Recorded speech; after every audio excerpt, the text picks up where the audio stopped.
Mirëmëngjes. Lavdi Zotit, prap bashk, sa mirë. Si jeni sot? Mirë. Në fakt, duhet i futemi punës. Unë kam me të vërtet shumë informacion sot. Javën që kaloi e filluam këtë seri në lidhje me marrëdhëniet, kështu që e thash edhe javën që kaloi, po në rast se nuk u referova mirë pas here shënimeve të mia, mund të ri me orë të tëra këtu, ju premtoj, por do të përpiqem të jem sa më konciz. Interesante është sepse tema të cilën ne po trajtojmë është një temë shumë e nevojshme për secilin prej nesh. Ne bombardohemi në këtë realitet njerëzor ku jemi, nga media, nga shtypi, nga rrjetet sociale, lloj-lloj idesh, mendimesh në lidhje me jetën, në lidhje me filozofinë e jetës, sigurisht në lidhje me marrëdhëniet, martesën apo divorcin, apo çfarë ndodh me njerëzit që mendojnë që të martohen apo si duhet veprojnë në këto gjëra. Edhe njerëzit kanë mendimet e tyre dhe ne jemi një kulturë sot ku ta dini, vëllezër motra të dashur, bota nuk reflekton idenë biblike që Zoti na jep përmes fjalës së Tij. Prandaj ne kemi kaq nevojë që të mësojmë atë që Zotit i pëlqen. Edhe me të vërtetë kjo është një fushë e cila është delikate, edhe kërkon shumë kujdes edhe vëmendje, ndërkohë që ne do ta studiojmë këtë temë gjatë sot, domethënë filluam javën që kaloi, por sot edhe gjatë javëve të tjera. Edhe sinqerisht kemi nevojë të dimë këshillën e Zotit në lidhje me këtë çështje. Sa i takon njerëzve që sapo janë martuar për shembull, ata të tjerë që janë pa martuar, që mendojnë të martohen, apo njerëzit që janë në këto ujërat e fejesës, po edhe për ata që janë të martuar por që kanë probleme në martesën e tyre. Domethënë Zoti jep këshillën e Tij në lidhje me të gjitha këto gjëra. Atëherë pasazhi unë e thash i cili ka më tepër keq kuptime dhe keq zbatime gjatë gjithë historisë kishës ne e shohim është pikërisht letra e parë e Korintasve kapitulli 7. Edhe është një pasazh i cili meriton vëmendje që të trajtohet në kontekstin e duhur. Tani, pasazhi që do të lexojmë sot është i njëjti pasazh që lexuam javën që kaloi, edhe ky është një tekst që nuk duhet lexuar me turp, as me nervozizëm, as me paregjykim. Ky është teksti i frymës së shenjtë të Zotit, dhe kur fryma flet ne nuk zgjedhim çfarë na pëlqen. Thjesht përulemi. Amen. Duke ditur që fryma e shenjtë e Zotit ka ato mësimet më të mira. Dikush mund të thotë, po ne javën që kaloi nuk folëm për shumë gjëra, nuk folëm. Ato të pathënat e javës që kaloi do t'i themi sot. Dakor, thjesht ishte një hyrje duke parë vetëm vargun e parë të pasazhit. Kështu që është i njëjti titull si javën që kaloi, sepse kjo ishte një pyetje në fakt që ata i bën Korintasit, apostullit Paul, për shkak të problemeve që kishin në shoqërinë e tyre. Dhe kjo është pjesa e dytë që do të vijojmë sot me vargjet e tjera të kapitullit 7 të letrës së parë të Korintasve. Jemi gati që ta lexojmë pasazhin? Por lidhur me ato që më shkruat, mirë është për njeriu të mos prek grua, dhe ne theksuam se cili është kuptimi i kësaj, fjala prekje, Zoti me qëllim e thot një gjë të tillë përmes apostullit Paul që i referohet aktivitetit intim. Thot, por për shkak të kurvërimit, secili të ketë gruan e vet dhe secila le të ketë burrin e vet. Shikoni fjalët që përdor Pali. Gruas, burrit i jap dashamirësinë e duhur, por gjithashtu edhe gruaja burrit. Gruaja nuk ka pushtet mbi trupin e vet, por burri, gjithashtu burri nuk ka pushtet mbi trupin e vet, por gruaja. Mos ja privoni njëri tjetrin përveç se nëse jeni marrë vesh për një farë kohe, që t'i kushtoheni agjerimit dhe lutjes dhe bashkoheni përsëri që të mos ju të ndojë Satani për shkak të mospërmbajtjes tuaj, dhe këtë e them si leje jo si urdhërim, sepse do doja që të gjithë njerëzit ishin si unë, por secili ka dhuntina vet nga Perëndia, njëri kështu dhe tjetri ashtu. Le të lutemi bashkë. O atë faleminderit për këtë mëngjes, faleminderit për këtë ditë, sepse ne kemi nevojë që të mblidhemi bashkë, të adhurojmë Ty, por njëkohësisht edhe të dëgjojmë këshillën Tënde, o Zot. Na folu zemrave tona sot. Na mëso të gjithëve, Zot, atë që kemi nevojë të dimë në mënyrë që të kemi një jetë të pastër, të perëndishme, të shenjtë në prezencën Tënde. Faleminderit për këtë hir, të dua dhe lutem në emrin Tënd, Zot Jezus. Amen. Në vargjet e para të këtij pasazhi që ne lexuam, Pali trajton temën e të pamartuarve dhe sigurisht në kontekstin historik të ngjarjeve të Korintit të atyre ditëve.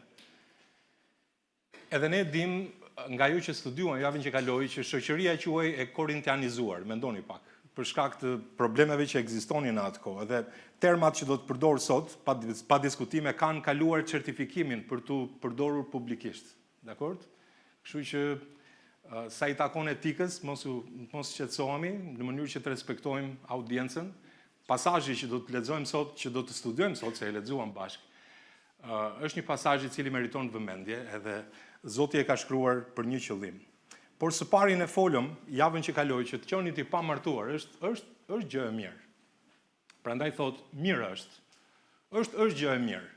Është gjë e mirë. Edhe në kontekstin historik, kulturor dhe ungjillor, mund të themi, mund të kuptohet gjithçka sa pam javën që kaloi, që ata që janë pamartuar nuk janë njerëz të klasit të dytë.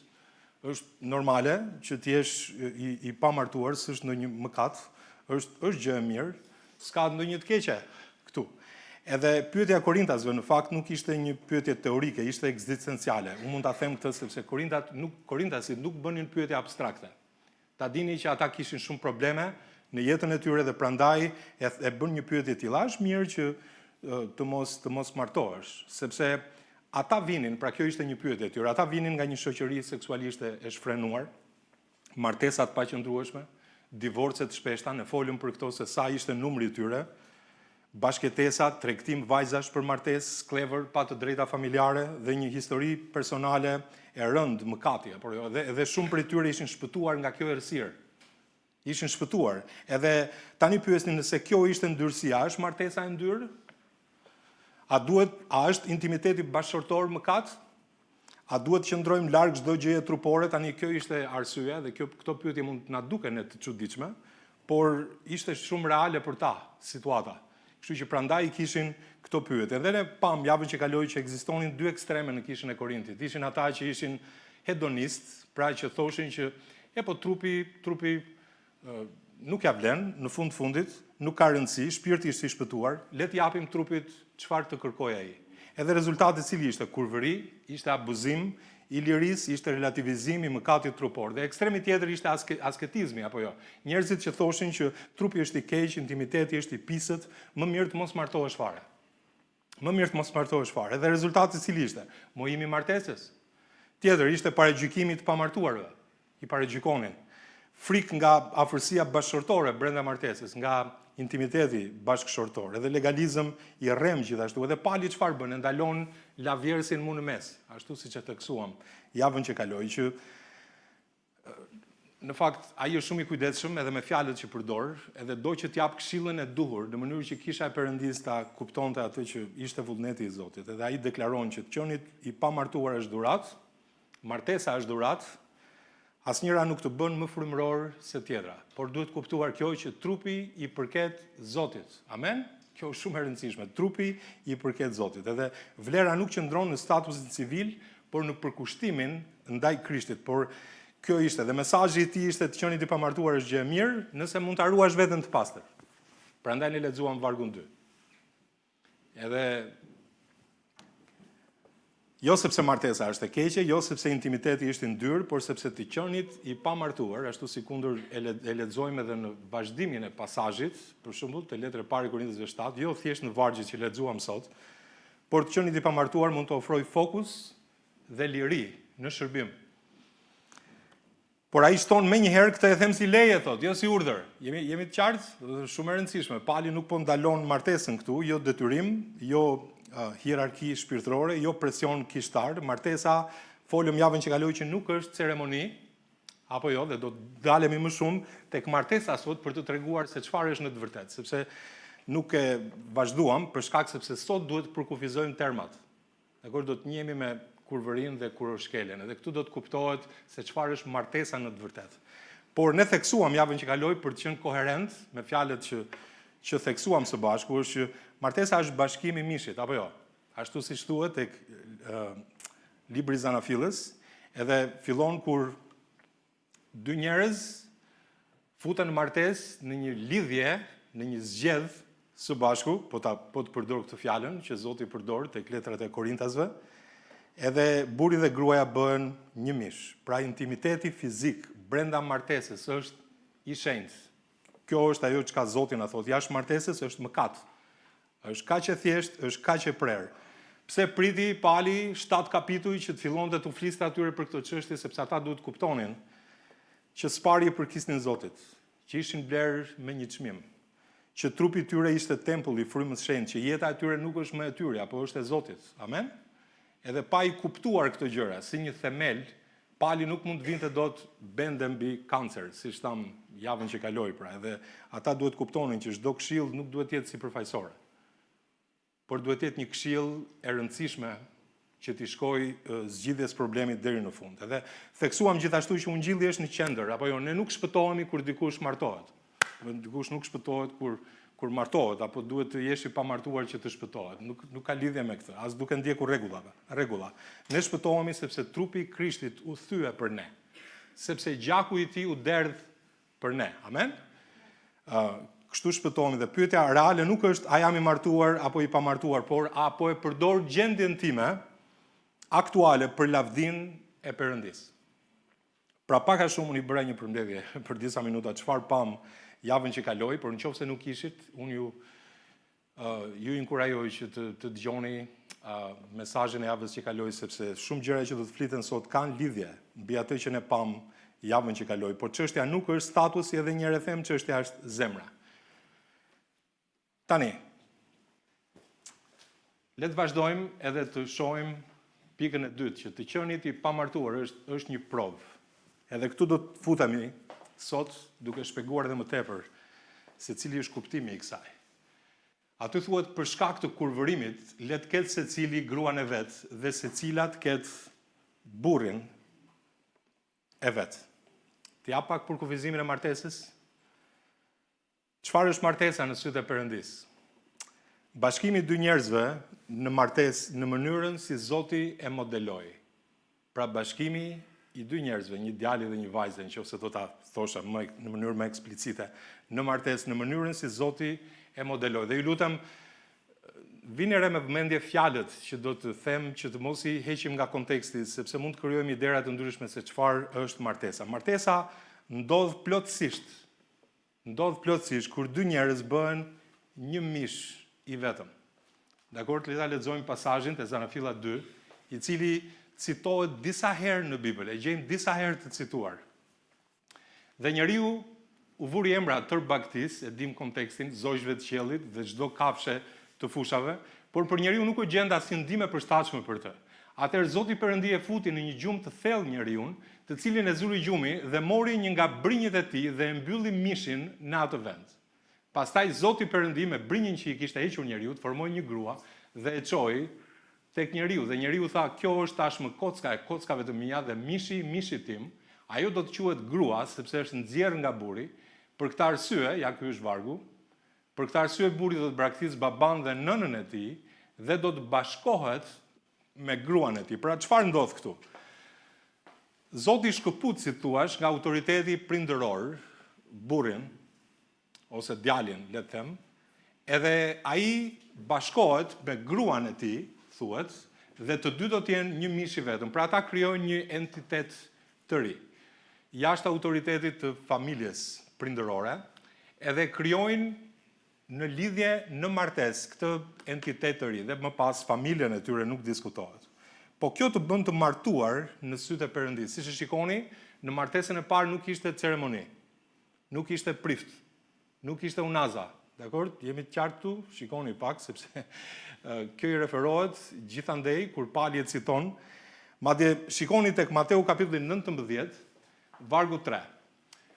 Këtu ishin farisejnë të cilët donin që të i bënin Jezusit disa pyetje dhe për ta provokuar, por shikoni se si përgjigjet Jezusi. Atëherë ju ofruan disa farisejnë për ta tunduar dhe i thanë: a është e lejueshme që burri ta lërë gruan e tij për një shkak çfarë do? A është e lejueshme? Për një shkak çfarë do? Si ka hedhur krip gjellës për shembull. Gruaja, a është e lejueshme ta ndaj, ta lërë gruan e tij? Edhe ai, duke u përgjigjur, u tha atyre: a nuk keni lexuar se ai që i krijoi që në fillim, shikoni fjalët, i krijoi mashkull dhe femër, dhe tha për këtë arsye njeriu do ta lërë të atin dhe nënën e vet dhe do të bashkohet me gruan e vet dhe të dy do të jenë një mish i vetëm. Kështu që nuk janë më dy, por një mish i vetëm. Ato pra që Perëndia ka bashkuar, thot, njeriu të mos e ndajë, është një shprehje e dëgjuar shumë kjo. Atë që Perëndia ka bashkuar, pra martesa, do të thotë që ata bëhen një. Zoti i bashkon dhe bën një, është pikërisht marrëdhënia intime brenda martesës, është akti fizike. Dini pse e them këtë? Sepse ekziston edhe kurvëria dhe kurorshkelja. Edhe kur dikush në martesë që është burr apo gruaja, shkel kurorën ose shkel kurorën me një person tjetër, me një burr, nëse është grua me një burr tjetër. Për shembull, kurvëria të zgjidh nga burri i parë, është bazë për divorc. Apo jo, Mateu 19 në të ta shikojmë, që Jezusi thotë njeriu nuk duhet ta lërë gruan e tij përveç rastit të kurvërisë, vjen re. Pra kurvëria të lidh me një person tjetër, sikundër do ta shohim. Edhe çfarë ndodh me bashkëshorten, nëse nuk ekziston faljen ndaj tij, kjo mund të jetë një bazë për divorc. Dakor? Është shumë e rëndësishme, prandaj Jezusi e përdor si një arsye, si një bazë për divorc. Zoti nuk e pëlqen divorci. Në asnjë lloj mënyre. Nuk e pranon si të tillë, nuk e dëshiron Zoti divorcin, por thjesht për të kuptuar që martesa është vërtet bashkimi bashkëshortor me synim për të kaluar jetën e tyre bashk. Kështu që kjo përfshirja një mish, aty plotësohet martesa. Nuk është ceremoni martesa. Nëse martesa do të ishte ceremoni, çdo njeri që bënte ceremoni mund të shkonte me këtë donte, edhe thoshte unë jam i martuar se e bëra ceremoninë me personin me të cilin bëra ceremoninë. Jemi të qartë, duhet kemi shumë kujdes në mënyrën se si shprehemi. Atëherë, dikush mund të thotë me që martesa nuk është ceremoni, atëherë nuk ka vlen që ne të le të them celebrohemi në bashki apo të bëjmë një ceremoni në kish. Jo as pak. Është një gjë shumë e mirë. Për shembull te Romakët kapitulli 13 ne duhet të respektojmë pushtetet apo jo. Edhe në këtë mënyrë legalizohet martesa në sytë e shtetit dhe në sytë e njerëzve me celebrimin në bashki. Ne i bindemi pushtetit edhe është një gjë shumë e mirë. Në kish gjithashtu. Është një gjë shumë e mirë që ne kemi ceremoni, është bekim. Në fundit tregojmë dëshminë e Krishtit me kishën nëpërmjet një ceremonie dhe në fund ndaj mungjillin nuk diskutohet, sepse janë këto dy institucione që Zoti ka krijuar. Zoti çfarë ka krijuar? Ka krijuar familjen, apo jo? Tjetër? Shtetin dhe kishën. Pra shteti do shkosh në bashki, edhe kisha, ja ku jemi, është bekim.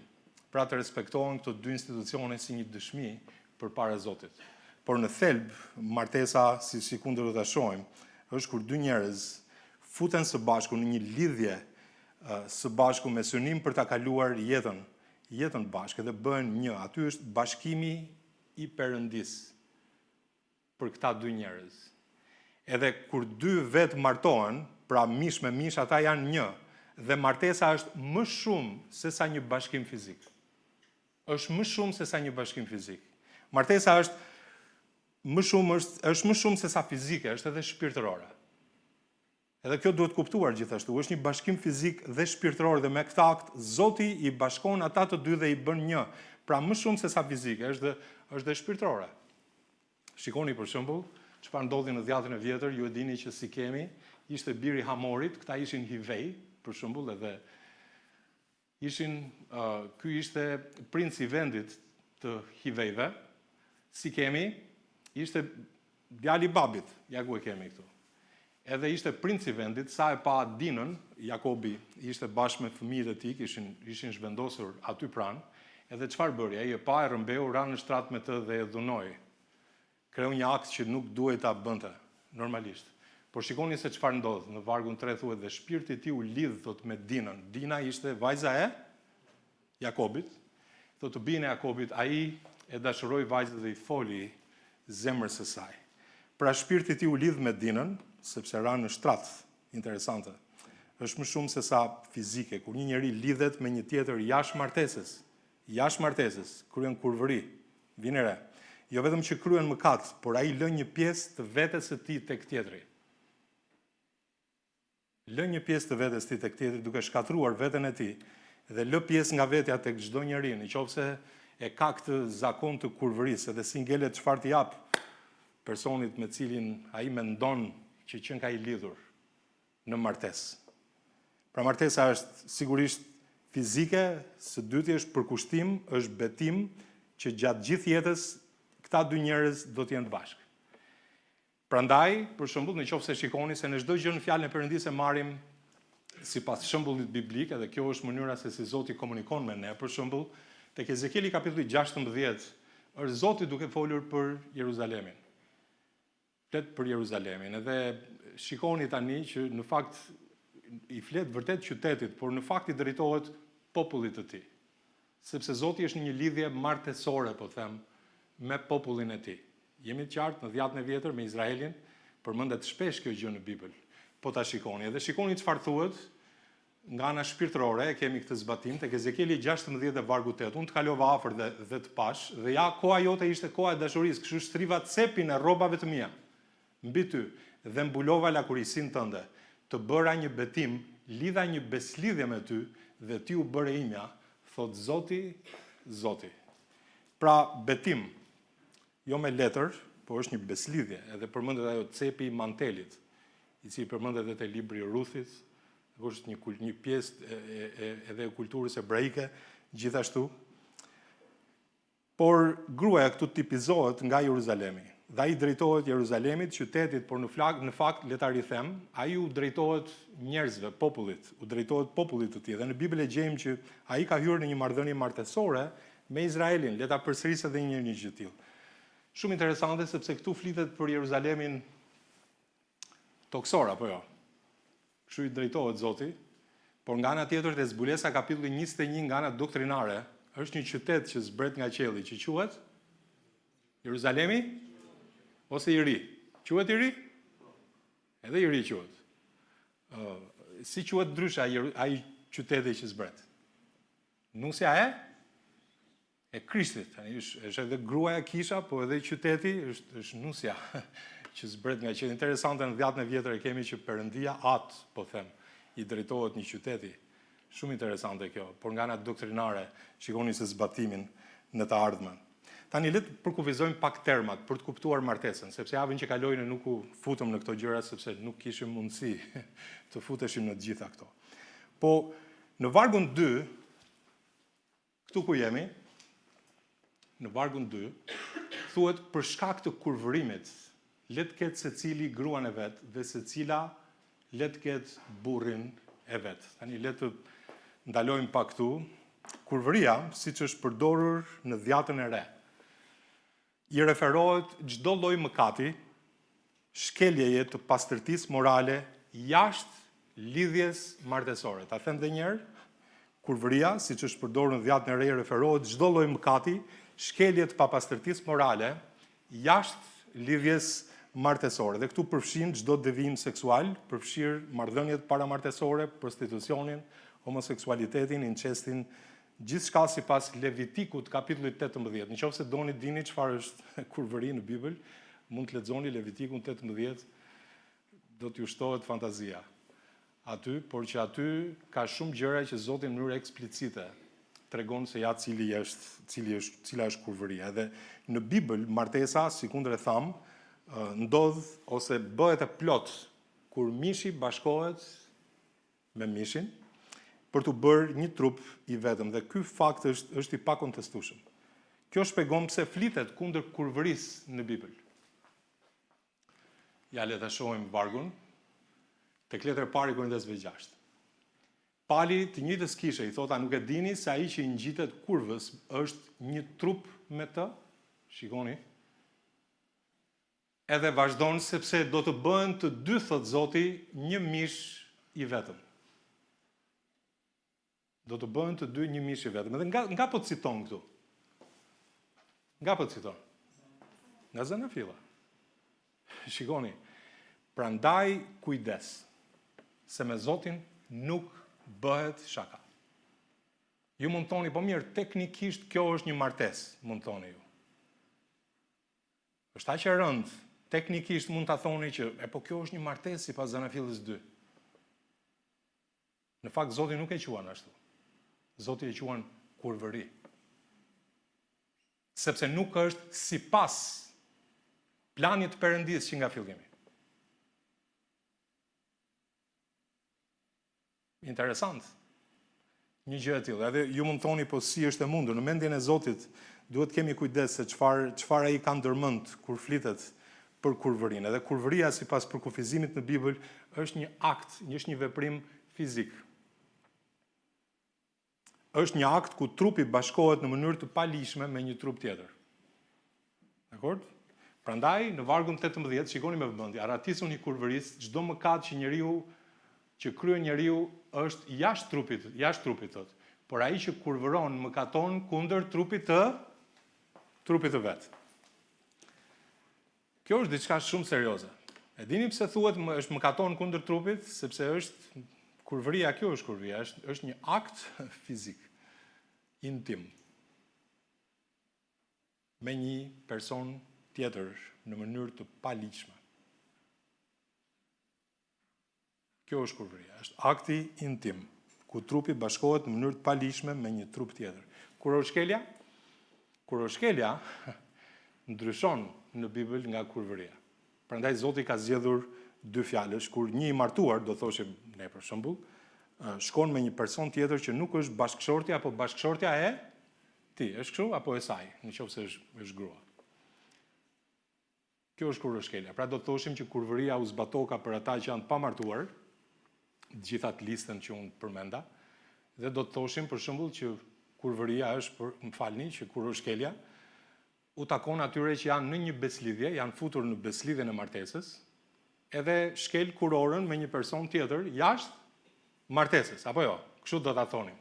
Por në fakt, vjen re, nëse kurvëria i referohet aktit intim, është mëkat kundër trupit, pra aktit fizik, kurorshkelja jo gjithmonë është akt intim.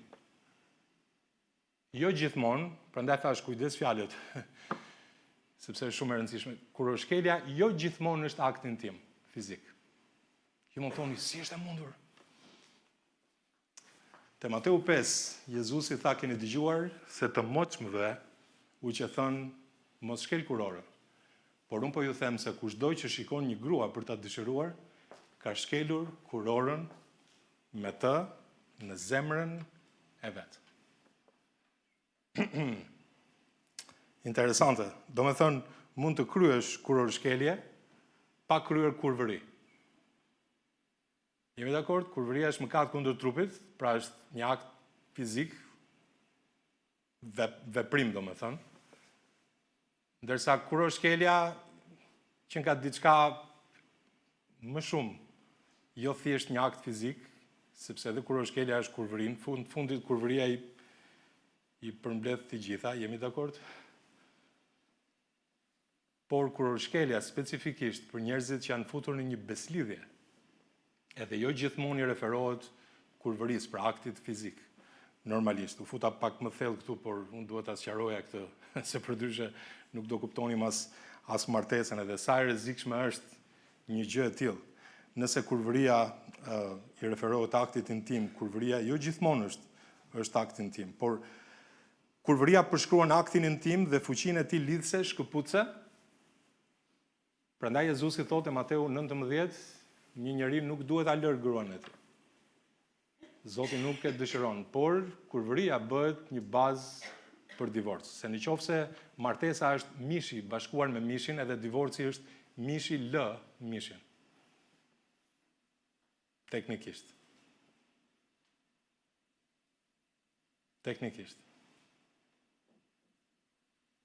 Edhe kur një njeri kryen kurorshkelje ose kurvëri, që është i martuar, atëherë mendoni sa e rëndë është kjo në sytë e Zotit. Sepse kurvëria përshkruan aktin intim dhe fuqinë e tij shkëputse nga ai person me cilin është lidhur. Por njëkohësisht edhe lidhse me personin tjetër me cilin kryen kurvëri. Pra kurorshkelja përshkruan shkeljen e të drejtave të beslidhjes. Pra, le ta them kështu që ta qartësojmë. Kurorshkelja është krimi ndaj beslidhjes. Është terma ligjore, është krimi ndaj beslidhjes, është mëkati kundër betimit, kundër bashkëshortit dhe ose bashkëshortes. Jemi të qartë, do të thënë sepse janë futur në një beslidhje. Është krimi kundër kësaj beslidhje. Ndërkohë që kurvëria është mekanizmi, është akti fizik, është mëkati kundër trupit. Letra e parë e Korintesve 6, edhe vargu 18. Mirë, a jemi këtu të qartë se ndoshta nuk e kapim mirë këtë, po një person mund t'i kryejë të dyja njëkohësisht. Është e rëndë ta thuash, por po, patjetër, një burr i martuar që shkon me një person tjetër kryen kurrëshkelje, shkel të drejtat e gruas, me të cilën është futur në beslidhje, por njëkohësisht dhe kurvëri, bashkon trupin me gruan tjetër, bashkon trupin me gruan tjetër. Doni një shembull, studioni vetë Zbulesa kapitulli 2, vargjet 20-21, mos gabohem, bëm fjalë për Jezebelin. Po leta marrim, leta konsiderojmë ashtu siç është. Martesa është tamam, ajo beslidhje, akti fizik me synimin për të kaluar jetën bashkë dhe të dy bëhen një.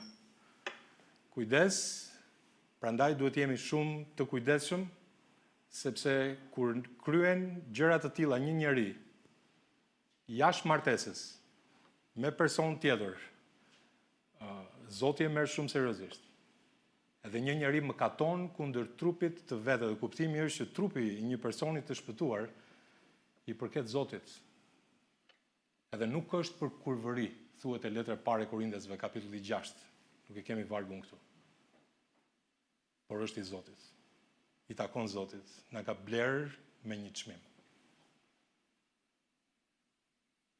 Na ka bler me një çmim. Edhe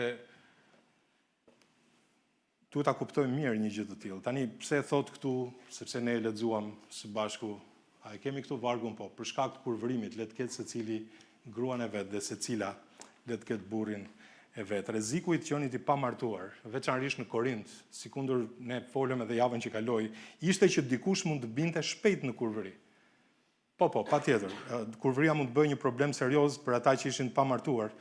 Për shkak sepse Zoti ka bërë njerëzit qenie biologjike, apo jo kanë disa dëshira biologjike, edhe siç thot dikush, për shkakun që dëshira trupore e papërmbushur është si një dinamit, shpeshherë nuk kontrollohet. Zoti i ka bërë njerëzit nga ana biologjike të tillë dhe kjo lloj dëshire duhet përmbushur brenda martesës. Edhe nëse ka njerëz për shkakun që e ndalojnë martesën, ashtu siç folëm javën që kaloi, që prithërinjt katolik romak, për shembull, e zbatojnë këtë gjë për veten e tyre, duke vendosur rregulla që të ndalojnë martesën për veten e tyre, dhe kjo është diçka e panatyrshme që ata bëjnë ndaj vetes së tyre, ndaj trupit të tyre, me detyrim, me anë të rregullave që kanë. Prandaj dëgjojmë shumë probleme në objekte të tilla kulti. Pedofili, abuzime, gjëra të tilla të kësaj natyre, sepse diçka do të ndodhë nëse e ndalon me rregull, diçka që Zoti e ka lejuar. Amen? Shumë e rëndësishme kjo gjë. Edhe le të mos habitemi për fakte të tilla. Dhe unë vërtet jam i sigurt që në Korintin atyre ditëve nuk ishte e lehtë, kishte tundime gjithashtu. Njerëzit përballeshin me këto tundime, ishte normë e ditës. Dhe të qenit i pamartuar është zgjedhje, por është edhe dhunti. Dakor, edhe për këtë do të flasim në fund të pasazhit sot që ne po studiojmë. E njëjta gjë edhe sot, sepse njerëzit përballeshin me tundime, përballeshin kudo. Njerëzit i përdorin syt sot, veshët, mendjen për kurvëri, sepse ka tundime që është e vërteta dhe është çështje vendimi, pastaj se një njeri vepron, por gjithandej ka skena, ka foto, ka pamje erotike, tunduese kudo në televizion, internet, rrjetet sociale, media, gazeta, reklama, gjëra të shkruara. Gjithandej ekzistojnë këto gjëra, madje adoleshentët etikën trupore e mësojnë në shkollë, nga filmat televizor apo në kinema. Ky është realiteti i botës në cilën ne jetojmë sot, për të ardhur keq. Dhe gjithandej ekziston tundimi, kështu që në ditët që ne jetojmë, për një të pamartuar është e vështirë. Për shkak të tundimit, gjithandej. E dini se çfarë po thot Pali, dhe Pali po thot që, hey, Zoti ka siguruar një rrugë që t'ju mbrojë nga gjëra të tilla. Nëse nuk është e mundur të rishi pa martuar, atëherë merren në konsiderat martesën. Sepse ekzistonin njerëz në Korintin e asaj kohe, që thoshin që martesa është mëkat. Edhe Pali thotë, nuk është mëkat të martohesh. Nuk është mëkat të martohesh.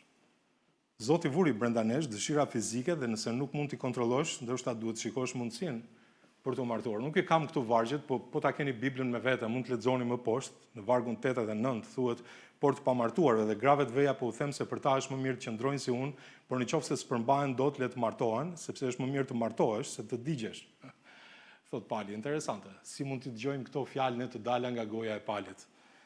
Kjo gjë bëhet, lejohet në martesë, nuk është sugjerim. Pra, martesa është përmbushja, vlen për përmbushjen e këtyre lloj dëshirave biologjike në jetën e një njeriu. Edhe prandaj Zoti ka siguruar martesën. Është si një zjarr në oxhak, për shembull, që kur zjarri është në vendin e dur ngron shtëpinë. Kur zjarri nuk është në vendin e dur, çfarë i ndodh shtëpisë? I vë zjarri në shtëpisë. Për ata që digjen nga pasioni, martesa është urdhër hyjnor për të ruajtur shenjtërinë. Pali është pragmatist, ai nuk flet këtu për martesën si pasqyrë e Krishtit me kishën, tani do prisnim ne që Pali të fliste, ja shikoni, ju duhet të razatoni dritën e Krishtit me kishën. Këta ishin kaq të zhytur në ato probleme, kaq, le të them, të pashëndetshme midis tyre dhe në mish, saqë Pali e trajton martesën në këtë nivel tani. Shikoni pak, po Pali nuk po ul rolin e martesës, nuk po nënvlerëson martesën, por ai thotë që ajo shërben si një dig kundër asaj përmbytjes së mëkatit që ishte në atë kohë në Korint. Përkundrazi, nuk e ul vlerën e martesës, e njeh funksionin e saj etik në këtë botë të rënë. Martesa është shumë e rëndësishme. Dhe ju mund thoni më mirë me Pali ta nënvlerësojmë martesën, ta ul deri në këtë nivel sa që ta çojë sikur vetëm qëllimi i martesës është që njeriu të përmbush ato nevoja biologjike të tij. Jo, martesa ka një qëllim shumë më të lartë. Vëllezër motra. Shumë më të lartë, që ata dy njerëz të shërbejnë Zotit edhe më fort. Po ne do të mendonim, ja pra Pali, çfarë po bën tani me martesën? Po sepse situata aty në Korint ishte për të vënë duart në kokë. Edhe Pali thotë, "Ore, blini mendjen, sepse Zoti ka një fjalë për ju." Edhe janë njerëz që bien në këto gjëra, jashtë martesës, dhe padyshim mëkati, ndyrësia është tek dera. Prandaj letër parë Korintësve 6, Pali flet dhe në detaje që janë disa gjëra që bëhen jashtë kufive të martesës. Kujdes, trupi është për Zotin. Nuk është për kurvëri. Trupi është për Zotin dhe konteksti ky është, për shkak të kurvërimit, le të ketë secili gruan e vet dhe secila le të ketë burrin e vet. Për shkak të vështirësisë së kësaj prove, është më mirë të martohesh. Është mirë të qëndrosh beqar i pamartuar, është gjë vërtet e mirë, nëse mundet ta ruash veten të pastër. Patjetër, është një gjë e mirë. Për sa kohë ruan veten të pastër. Është gjë e mirë ti je i pamartuar, është normale ti je i martuar, të martohesh. Është normale. Edhe ka njerëz që janë të fortë, nuk duan të martohen, shumë mirë, ka njerëz të tillë, me qira fjala. Tregon diçka, do ta sqarojmë edhe këtë. Po jo se Pali po ul martesën në një nivel të tillë që dikush duhet të martohet që të pengohet imoraliteti, vetëm kaq, sikur ky të qenë ka qëllimi final i martesës. Në fakt nuk është ky qëllimi kryesor, por ai është realist, sepse ky problem ekzistonte. Pali është shumë realist, është shumë pragmatist, duke kuptuar që ky problem ekzistonte në Korintin e asaj kohe dhe besimtarët bombardoheshin me këtë lloj filozofie. Disa prej tyre ishin shpëtuar, ne folëm javën që kaloi se si ishin ata, duke folur për ato cilësi të atyre njerëzve që ishin në mëkat, edhe Pali thotë që juve u lat, u pastruat, u shenjtëruat, apo jo, ishte ai pasazhi që lexuam, ja ishit të tillë, por u lat, u pastruat me anë të gjakut të Krishtit. Po le ta them këtë, që për sa i përket tundimit trupor në jetën e një besimtari të pamartuar, kjo gjë ekziston. Edhe prandaj duhet kujdes.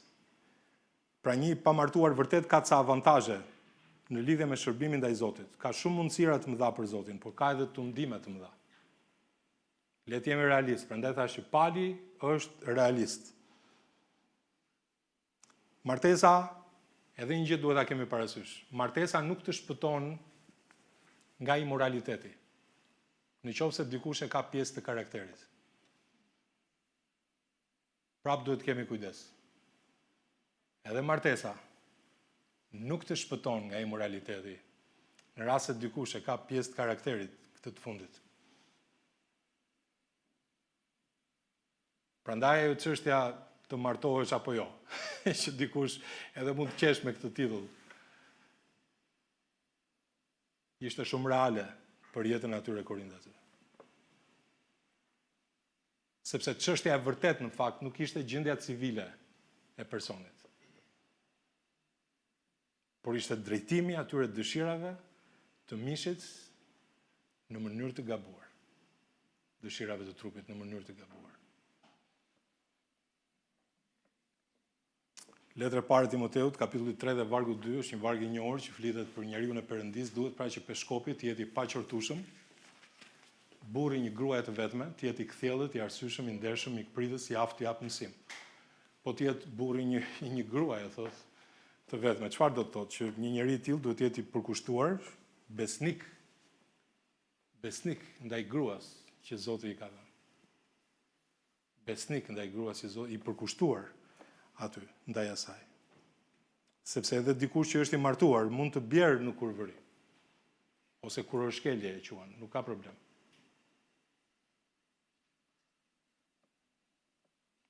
Pra, vjen re, kur një njeri vendos të martohet para Perëndis, duke bërë atë që është e drejtë në sytë e Zotit, duke përkushtuar personit, jo për të bërë mëkat, jo për të parë diku tjetër, jo për të shkelur kurorën, në fundit pse do të martohej pastaj? Më thoni, pse do të martohej? Martesa është bunkeri që Zoti ka lejuar për sigurinë e dikujt. Martesa është kulla e sigurisë për intimitetin, jo thjesht një letër në gjendjen civile.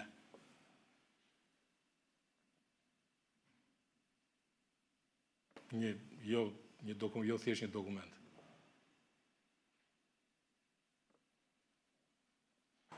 Le të mos dalim nga konteksti. Kur dikush martohet, sigurisht, kjo është një beslidhje për kushtimi gjithashtu, që ai ja ka dhënë jetën atij personi, burri asaj gruaje dhe gruaja atij burri, që mos bëni gabim kështu. Gramatikor këtu. Edhe ju mund thoni, po a nuk i përket jeta Zotit, po patjetër, sepse të dy janë të Zotit dhe ja kanë dhënë jetën atij. Amen. Kështu është. Tani le të vazhdojmë çik më shumë, okay? Se kështu është puna. Askush s'mund sillet në martesë si një i pamartuar. Gruas, burrit jap dashamirësinë e dur dhe gjithashtu edhe gruaja burrit. Gruaja nuk ka pushtet mbi trupin e vet, por burri. Gjithashtu burri nuk ka pushtet mbi trupin e vet, por gruaja.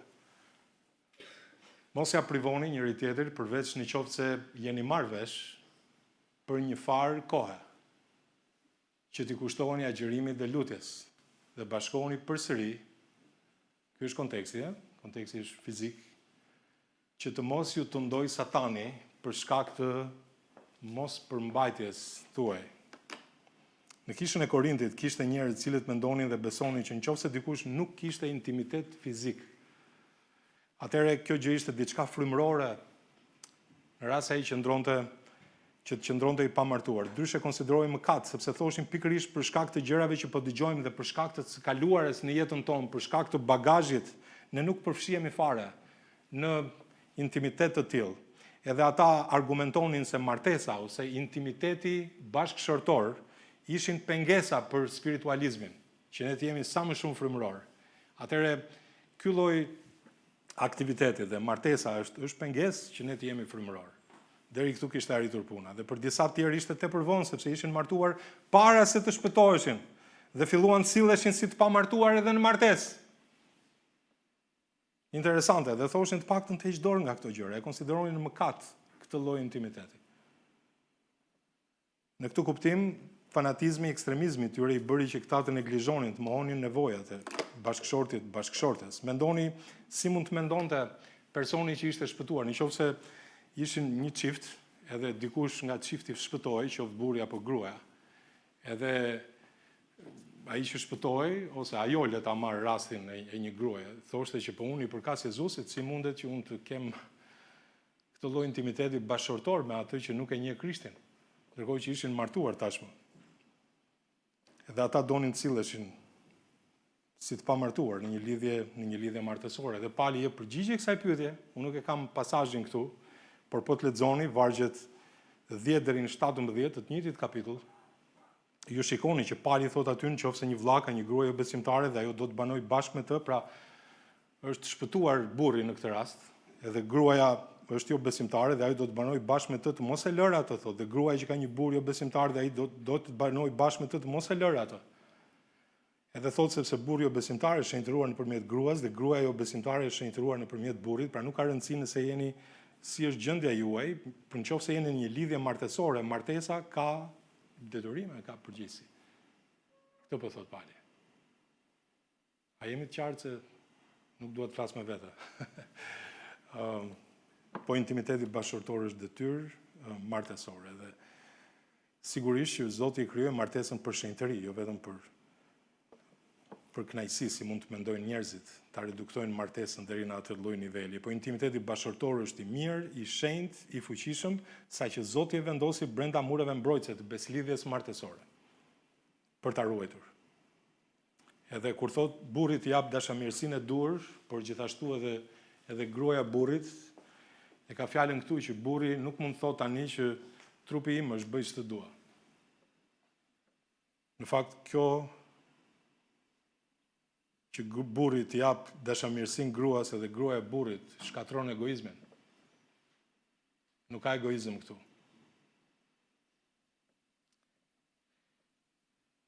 Pra trupi një besimtari të martuar u përket dy personave, i përket Perëndisë së pari, trupi është i Zotit, po i përket edhe bashkëshortit apo bashkëshortes. Dikush thot, po jo, edhe në martesë trupi im i takon Zotit.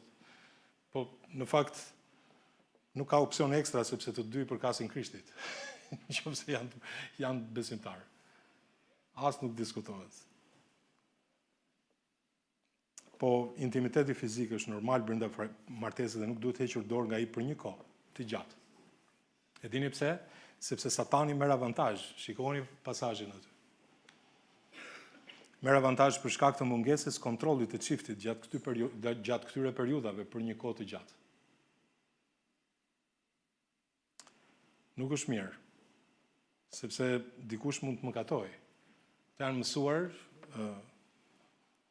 me një gjë të tillë duke mund të kërkojnë përmbushje në vende apo në mënyra të tjera. Satani tundon për shkak të mungesës kontrollit apo vetë përmbajtjes. Mos përmbushja e kësaj detyre mund të përdoret dhe si armë kundër tjetrit. Edhe si ndëshkim ndaj tjetrit. Nuk dua. Dhe Satani i përdor gjëra të tilla. Prandaj Pali është realist. Mungesa e intimitetit në martesë krijon një vakum dhe mungesa e vetkontrollit është një realitet biologjik dhe shpirtëror. Satani shfrytëzon këtë mungesë të përmbushjes së dëshirave trupore për të mbjellë tradhti ose pornografi. Me përhapjen e internetit, pornografia është bërë kurvëria moderne e Korintit digital.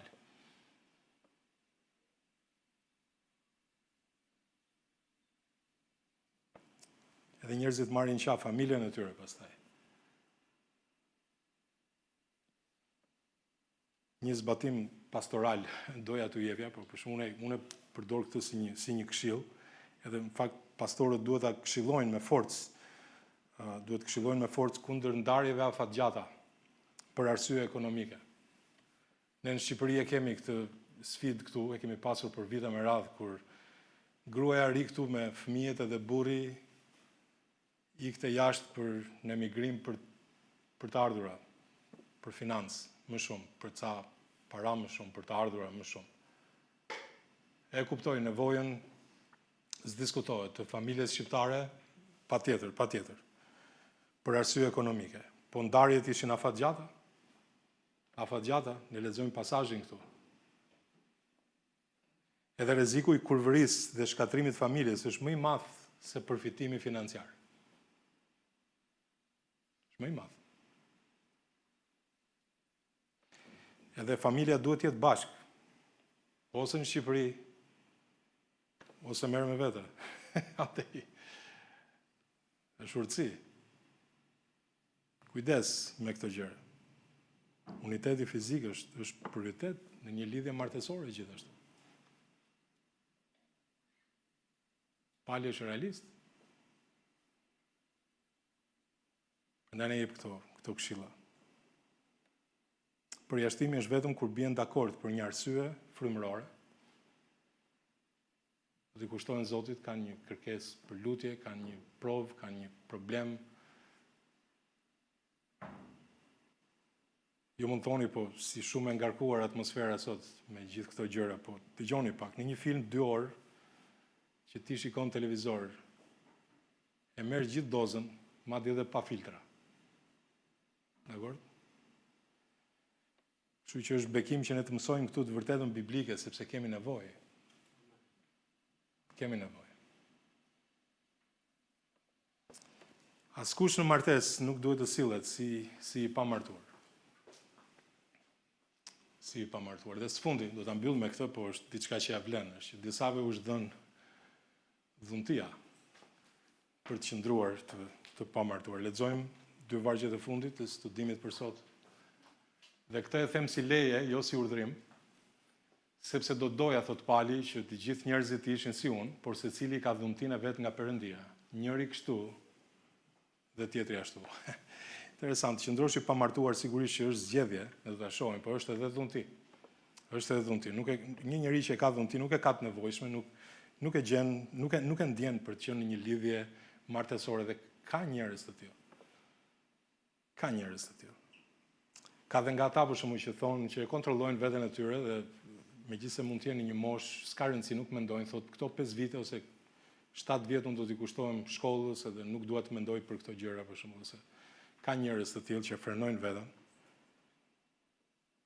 Po unë dua të ndalem pak këtu sepse kjo pikë i lidh të gjitha këto që sapo tham sot, në mënyrë që të kuptojmë dhe më mirë sa u tha. Po në vargun 6, interesant, Pali thot, dhe këtë e them, thot, shikojeni, e them si leje, thot, jo si urdhrim, kështu e thot. Pra gjithçka që thash që është mirë të jesh i pamartuar, gjithçka që thash deri tani, thot Pali, konsiderohet si një leje, jo si urdhrim. Ky është konteksti dhe Pali e ka frymën e Perëndisë. Çdo gjë është nga Perëndia. Në fundit, kjo është dëshira e Zotit, vullneti i Perëndisë. Pali thot në vargun 37, kapitullit 14, që nëse dikush mendon se është profet ose frymëror, le të njohë se ato që po i shkruaj janë urdhrimet e Zotit.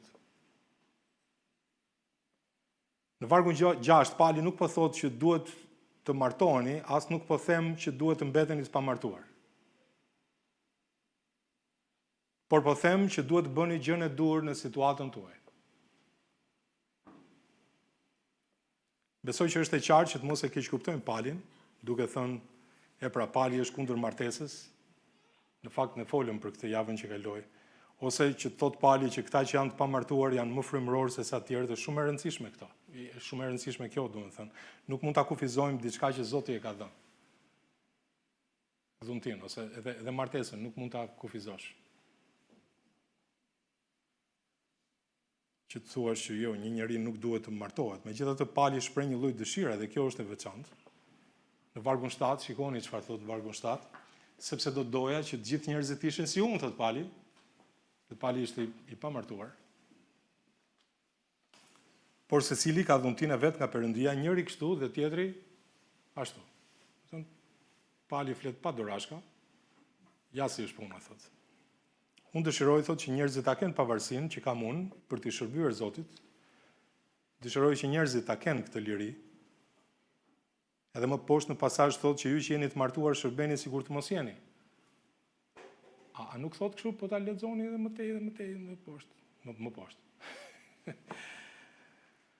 Edhe vërtet, nëse dikush e quan si një lidhje apo barr këtë gjë, martesën, sepse kemi për ta parë gjatë javëve që një njerëz që është i martuar ka edhe gjëra të tjera nga kjo botë që duhet i kryej, atëherë le të qëndrojë i pamartuar. Provo të qëndrosh. Megjithatë nuk është mëkat. Nuk do të thotë që njëri apo tjetri është më frymëror, domethënë nuk është mëkat të martohesh. Kjo është ajo që po thot Pali. Dhe Pali e di se çfarë po thot. Ndodh që një i martuar mund të shërbejë Zotit shumë më mirë, shumë më fort se sa një i pamartuar. Pra është çështje vendimi, vëllezër motra. Se sa çështje gjendje civile të një njeriu. Kjo është ajo që po shohim. Çështja që ka të bëjë me jetën, çështje karakteri. Ky është parimi në përgjithësi. po ta dim diçka që Zoti e ka mirë. Zoti ka këshillën më të mirë dhe nuk duhet ta dyshojmë një gjë të tillë. Prandaj duhet të shohim panoramën e plotë. Letra e parë e Korintasve, kapitulli 7 dhe vargu 26, Pali e thot të njëjtën gjë, diku më poshtë, mendoj pra se është më mirë që njeriu të jetë kështu siç është, për shkak të ngushticës së tanishme. Edhe në fakt për shkak të persekutimeve në atë kohë, përveç këtyre problemeve që kishin Korintasit, kishin edhe persekutime gjithashtu, rreth rrotullt tyre. Nëse dikush martohej, si do të ishte për të që të shikonte gruan që digjej në turrën e druve për shkak të besimit, për shembull. Apo fëmijët që ishin ushqim për luanet në një amfiteatër. Më mirë të mos martoheshin derisa ky ankth, kjo fatkeqësi të kalonte. Pra Pali padyshim nuk po priste që të gjithë njerëzit ishin si ai, por çështja që ai po trajton është kjo, askush nuk është më frymëror se sa tjetri.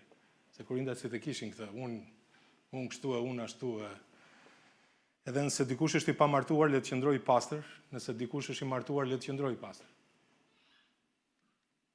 Të martohesh apo të mos martohesh, në rastin e Palit është një çështje ndërgjegje, një çështje vendimi, një çështje rrethanash, ndërsa këtu në këtë rast është një çështje dhuntie. Edhe ju mund të thoni çfarë do të thotë kjo. Disa duan të martohen, ka vajza që e shohin një gjë të tillë me shumë përkushtim. E në përgjithësi kështu është, ka, jo ndoshta jo shumë, po ka që jo dhe aq, për shkakun nuk e shohin si një çështje aq të rëndësishme. Ka dhe meshkuj të tillë, mos u habisni. Pali ishte njëri prej tyre. Ja kështu. Disa jo, ka të krishterë që nuk duan fare të martohen. Mos u habisni edhe këtu, se e di çfarë bëjmë ne, ne shikojmë edhe të tjerët i shikojmë siç shohim veten, siç duam ne. Po jo prit, mos i gjyko të tjerët. Njerëzit janë të ndryshëm nga ty. Duhet kemi kujdes. Po dhuntia e hirit perëndis do ta thosha unë, dhe kjo s'duhet përbëj problem për këta njerëz. Që Zoti t'i përdor në atë mënyrë, do t'i shohim këto gjatë studimit. Po le t'ju them diçka juve që jeni të pamartuar. Jo shumë gjëra sot, se do kemi mundësi gjatë javëve tjera dhe me ndonjë këshill më specifike. Po me shumë dashuri e them, mësoti besosh Zotit dhe mbaje mishin në disiplinë. Martesa është e lejueshme, shumë normale. Patjetër, Zoti e bëri atë në mënyrë që të mos digjemi duke lakmuar, siç e shohim në pasazh, patjetër. Por mos u nxito të martohesh me njëherë me atë person që të del përpara. Kujdes. Ndoshta nuk është i përshtatshëm për ty. E kam fjalën për besimtarët, ë? Kujdes. Ndoshta nuk është i përshtatshëm. Në rast se je në këtë situatë, mëso të presësh në Zotin. Prit derisa Zoti të përgatis ndihmën që të lëvërdis, që është i përshtatshëm. Më pëlqen gjithmonë të referohem atij momenti kur Zoti krijoi Adamin edhe bëri gjithë ato kafshë pastaj të fushës aty e bishat tokës edhe Adami doli aty dhe tha asnjë prej këtyre tha s'ma bur syrin mua. Nuk më plotson. Interesante. Edhe Zoti i solli Evën. I solli Evën një ndihmë e përshtatshme që i lëvërdis. Nga ana metaforike do të shprehesha kështu për veten, për shkak që sot rashi, unë nuk mund të dal aty para godinës kishës edhe të pi ujë nga pellgu, nga një pellg i parë aty që shoh, të ulem dhe të pi ujë, se vetëm se ka metje. Jo. Unë do të pres që të shkoj dhe ta përmbush këtë nevojë biologjike që kam në vendin e duhur, siç duhet. Do shkoj në shtëpi, do marr ujin, mos e do të bëj një reklam. Do marr atë ujin që është në atë çfarë është në bidon, e do të pi nga ai uji aty ku duhet, në momentin kur e shoh që kjo gjë është gjëja e dur për të bërë. Nuk diskutohet edhe kështu është me urinë. Disa prej jush mund ta dyshoni, por është e vërtetë. por ta dini që Zoti, le të kalojmë tani në aspektin real të jetës, Zoti ju kompenson në situata të tilla. I kthehemi këtyre çështjeve tani. Dhe i përdor këto betejë me mishin. Është ndim serioz, prandaj Pali adresohet një problemi të tillë kur ne mësojmë karakterin, disiplinën dhe shumë gjëra të tilla. Ka njerëz që janë ndim edhe midis besimtarëve, por nuk ai një person për shkak nuk është i përshtatshëm për ty. Ndoshta personi nuk është pëtuar ende personi për ty. Kërkon kuraj o kërkon disiplinë të presësh. Fokusohu te Zoti, dakor? Lejojeni Zotin t'ju kompensojë për çdo mungesë në jetën tuaj. Në momentin e dur, ai siguron. Në momentin e dur Zoti siguron. Edhe nëse jo, ndoshta në një moment ke për të zbuluar që Perëndia në hirin e tij të ka kompensuar çdo nevojë në jetën tënde. Mbase dikush ka dhe dhuntin shumë të çmuar të Zotit që ti mund t'i shërbej atij dhe ta mbaj veten të pastër dhe të shenjtë përpara Perëndisë. Ju e dini që është shumë e vështirë të përdorësh një dhunti që nuk e ke. Nga ana tjetër. Edhe kjo është e vërtetë. Disave u është dhënë dhuntia për të qëndruar. Nuk janë të shumtë ata, por e di çfarë po mendoni. Ndoshta dikush më thonë, "Ky nuk jam unë, vjen keq." Ti thuaj çfarë të duash aty përpara të podiumit, po kjo nuk ka lidhje me mua. Nuk e kam unë atë dhunti. Disa s'mund të qëndrojnë dot pa martuar. Disa tjerë po, nuk duan, nuk u pëlqen. Një pjesë e mirë do të thotë, ja kështu, që unë nuk i kuptoj dot ata persona për shkak. Unë si marr vesh fare. Po mos u përpiq ti marrësh vesh. Ç'ke? Është punë e Zotit. Nuk është detyra jote ti kuptosh.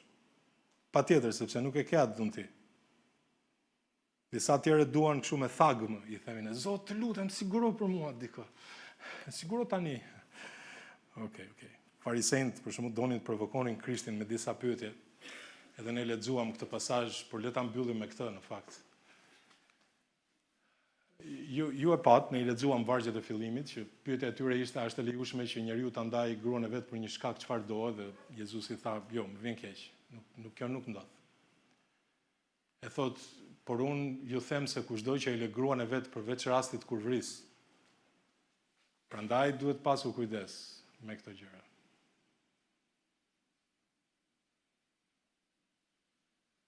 Është një ndër arsyet e vetme për divorc. Dhe martohet me një tjetër, shkel kurorën, dhe ai që martohet me gruan e ndar shkel kurorën. Dishepujt e vet i thanë, "Nëse kushtet e burrit ndaj gruas janë të tilla, nuk ja vlen, nuk ja lëvërdis të martohesh." Okej, shohim Jezusin si përgjigjet. Por ai u tha atyre, "Jo të gjithë i kuptojnë këto fjalë.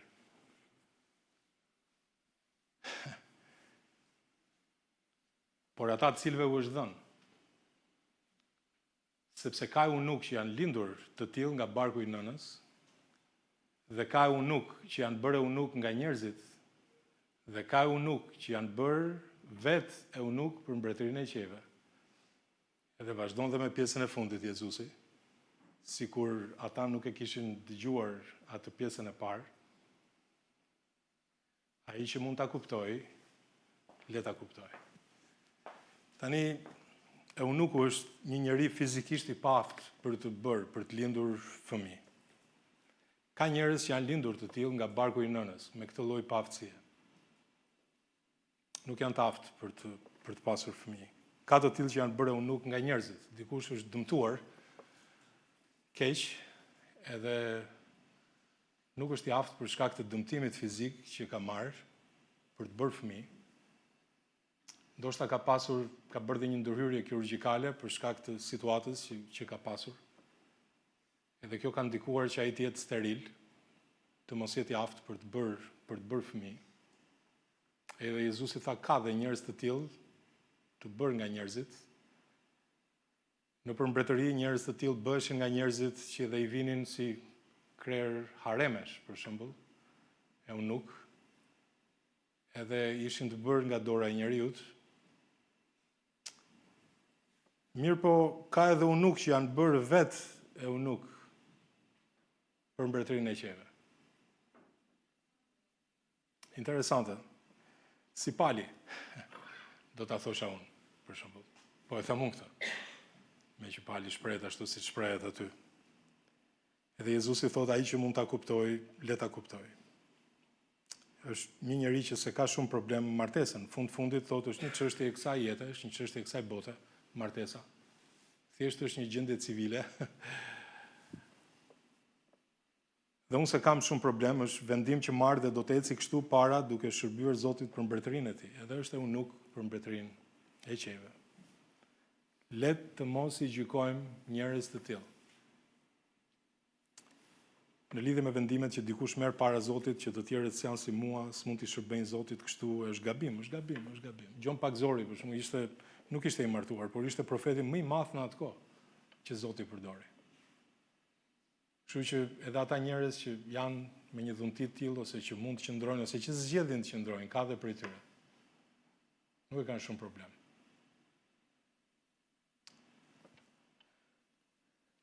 Zoti i përdor. Edhe në fundit zbulojnë i dhuntit tuaj, është diçka shumë personale. Por pavarësisht nga dhuntia që kemi, zgjedhja që ti kush bën, apo gjendja në të cilën ndodhemi, urdhërimi i Zotit është ky, është vullneti i Perëndisë, shenjtërimi juaj ishte një dorë nga kurvëria që secili prej jush të di ta mbaj enën e vet në shenjtëri dhe me nder. Martesa është dhuratë, ti jesh i pamartuar është dhuratë. Çështja nuk është ti jesh i martuar apo i pamartuar. Çështja është çfarë bën ti për Zotin në gjendjen që je. Kjo është shumë e rëndësishme. Sepse për njerëzit çështja e martesës edhe jo martesës, po them, është bërë obsesion, sidomos në botën ku ne jetojmë sot. Po nëse ka një marrëdhënie që është mbi çdo marrëdhënie, është marrëdhënia e besimtarit me Zotin e tij, me Krijuesin e tij. Ajo është mbi çdo lloj gjëje. Prandaj Pali e kuptoi një gjë të tillë. Prandaj dishepujt i bën pyetje Jezusit për një pyetje të tillë, se është mbi çdo gjë. Secili të di ta mbaj enën e vet me shenjtëri dhe me nder. Le të ulim kokën gjithë. Qenit i pamartuar është një gjë e mirë, është çështje personale, themeli ka rëndësi, është një provë gjithashtu. Kujdes, jo mëkatit, jo për kurvëri. Fokusohu në ecjen me Zotin, mëso disiplinë dhe prit në Zotin, quaje mishin të vdekur. Në këtë mënyrë mëson të vdesësh edhe ndaj dëshirave mëkatare. Në martesë askush s'mund sillet si një i pamartuar. Vër pasion në martesë, të qëndrosh i pamartuar është dhunti gjithashtu, është edhe zgjedhje. Të gjitha këto janë të pamundura nëse nuk kemi themelin e duhur në Zotin. Nëse nuk kemi një marrëdhënie të duhur të mirë me Zotin, fillo aty sot dhe lejoje Zotin përmes fjalës së tij të tregojë se si të kesh një jetë të rregullt, të shenjtë dhe të patmëet para tij. Nëse ke sot diçka të papastër para Zotit, zgjidhe atë sot. Le të ecim në shenjtëri, sepse Zoti është i shenjtë, trupi është për Zotin. Fli i gjallë para tij. Nëse ke një dëshirë, një kërkesë para Zotit, thuaj atij. Nëse je i martuar, i besnik në martesë, nëse je i pamartuar, i besnik në pastërti. Në të dyja rastet kemi nevojë për hirin e Zotit çdo ditë. Bibla është libri i jetës dhe Zoti njeh jetën tonë, trupin tonë, është i aftë të kompensojë aftësitë njerëzore në lidhje me këtë çështje. Asnjë tundim s'na ka gjetur, veç tundimet njerëzore. Amen. Perëndia është besnik dhe i aftë në jap një rrugdalje. Le të na përdor Zoti me dëshminë e duhur për të shërbyer atij pavarësisht nga gjendja civile që kemi. Të pastër, të shenjtë, të patëmet para Zotit. Le ta përdor Zoti këtë model në marrëdhëniet tona njerëzore përpara botës pa shpëtuar, që të shohin që midis nesh ka dritë. Urtësi mbi çdo lloj njohurie në botë. Fjala ka këshillën e duhur. Kjo jetë le të jetë një provë, si një provë, pavarësisht tundimeve që hasim. Zoti është besnik. Mësimet e Zotit janë burim jete, shpresë dhe fuqie. Zoti të marr lavdin sa i takon përmes jetës tonë, ndërsa i zbatojmë këto mësime. Nëse je i martuar, pyet veten sot. Çfarë hapi konkret do të bëj sot për të nderuar beslidhjen time? Nëse je i pamartuar, pyet veten, si do ta ruaj trupin dhe zemrën time në pastërti para Zotit? Dhe të gjithë bashkë të pranojmë, pa Krishtin, as martesa, as beqaria nuk mund të jetohen në shenjtëri. Por me Krishtin, ajo që sot duket e vështirë, bëhet rrugë hiri. Nëse Zoti ka folur sot, le të kalojmë pak momente në heshtje përpara Tij, duke kërkuar Zot të jenë në kontroll të jetës. Kam nevojë për këtë gjë në jetën time. Nëse duhet të kërkosh falje për diçka, kërkoj falje, zgjidh atë. Nëse dëshiron drejtim nga Zoti, thuaj ti, Zot, unë dua që ti të më drejtosh në këtë situatë.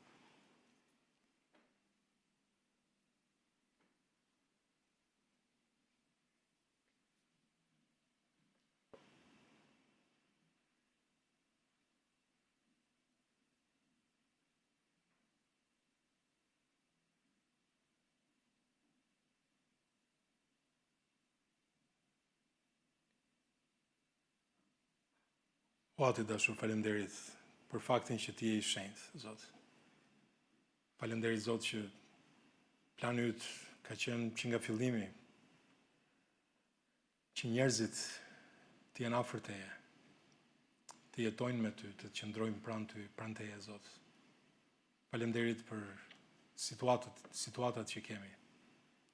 Pavarësisht nga situata, pavarësisht se si gjendemi, nga ana civile përpara Teje, Zot. E rëndësishme është, Zot, që Ti ke drejtimin e jetëve tona. Dhe Zot, faleminderit për shembullin e fjalës Tënde, për këshillën Tënde të urtë. O Zot, fjala jote është e makniçme. Me çfarë mund ta krahasojmë? Këshilla jote është e lartë, Zot. Faleminderit që është jetësore për ne. Gjëra të cilat bota i shformon në ndyrsi, në mëkat, në perversitet, Zot. Por fjala jote është e pastër. Faleminderit që është dritë. Faleminderit që është një vërtet çliruese. Edhe Zot, ne kërkojmë që të jetojmë sipas kësaj të vërtetë dhe përdore gjendjen tonë, pavarësisht nëse dikush është i martuar ose jo, si një dritë, si një dëshmi në botën e pashpëtuar, që ne të rrezatojmë Ty. Zot, faleminderit për këtë kohë, faleminderit për këto gjëra që na mëson. Gjithë kemi nevojë, Zot, në këtë realitet bombardues që na rrethon, sa i takon imoralitetit, pabesisë dhe gjërave të tilla. Faleminderit, Zot, që fjala jote është dritë. Dhe Zot, na ndriçon rrugën, që të kemi një jetë të shenjtë, ta ruajmë enën me nder në pastërti. Faleminderit për gjitha. Faleminderit, Zot, që Ti bën çdo gjë për të mirën tonë. Dhe Zot, në fundit Ti meriton gjithë lavdin nga jeta jonë. Faleminderit për ata vëllezër motra që rrëfyen diçka përpara Teje, që morën një vendim ndoshta sot përpara Teje. Jepu hiro, Zot, ta mbajnë atë përkushtim, që të jetojnë si të gjallë prej së vdekurish në këtë botë mëkatare, duke mbajtur lart pishtarin e dritës. Faleminderit, Zot, për këtë hir. Në emrin Tënd të çmuar lutem.